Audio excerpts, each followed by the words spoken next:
Ito naman yung ano natin na 1911. Yan, pinakamaganda to na plastic kasi trusted na to. Meron tayong dating black. Pag yung hammer ay umaano tawag dito, naglalak siya. Tawag dito, kumakalang dito yung mga block natin. Kaya hindi ko na binibenta yung block na ganito. Ito lang talagang pinakamaganda. Kasi pag umano yung hammer, hindi siya kumakalang. Kasi lapat na siya. Yan. Kaya ito talagang pinaka magandang binibenta kong mga plastic na 1911. Yan. The best yan bali meron siyang safety lock. Yan. Para hindi makasa. Yung iba kasi na una kong tininda na kulay black. Oo, kulay black nga maganda. Kaso pag umano yung hammer niya, kumakalang. Kaya sira din, hindi rin maganda. Puro ko return yun. Kasi kada isang kasa daw nababasag. Ito hindi na. Kahit anong gawin nyo dyan, hindi kakalang niya, no?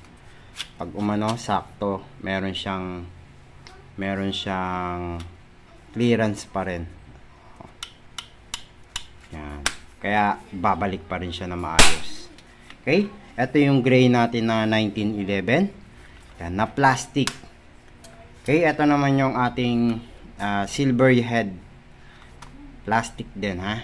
Okay, same din naman siya. Gumagalaw yung hammer niya. Malapad yung sa likod ng head niya. Para hindi basta-basta kumakalang yung hammer. Yan. Okay, may safety lock din siya. Yan. Wala lang siyang side lock pag naubos yung bala niya. Okay? Tatry na natin. Lalagyan na natin ng mga bala. Yan. Ano to? 1911 na 45 or 1911 na lang na iba-iba yung kulay. Silver tsaka gray.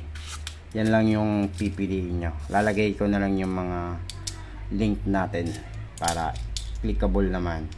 Basta tandaan nyo pag order nyo, kung ano yung nakalagay na code, yun yung kukunin nyo lang. Okay? Try na natin.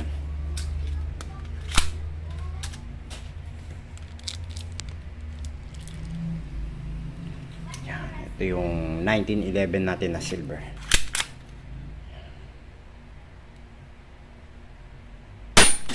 Lakas-lakas din dami ko lilinisin bala. Naririnig nyo, tumatama pa sa electric pan. Umano.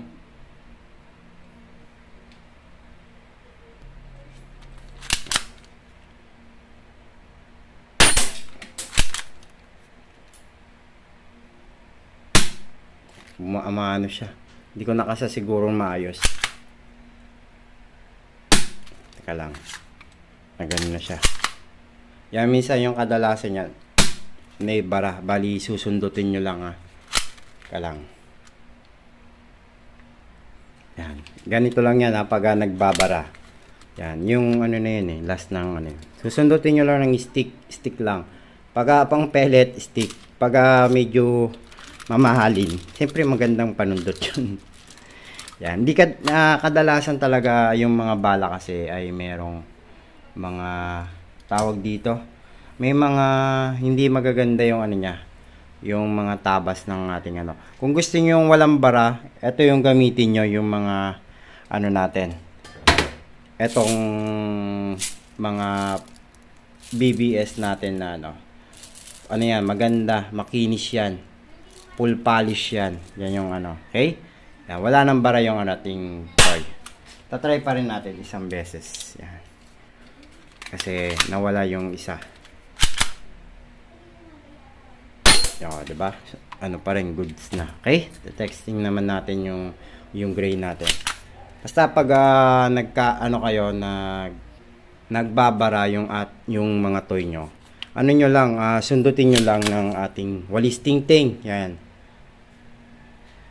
Walis ting-ting lang ang pang susundot nyo. Kahit mga pati metal natin. Yung airsoft naman na gas type, may sariling panundot yun. Talagang natural lang yan, lalo na sa mga bala na ordinary.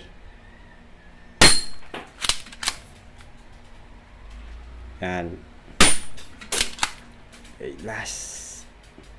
Okay, yan ang ating gray. Okay, 1911 na. May 1911 gray, 1911 na silver. Yan, okay?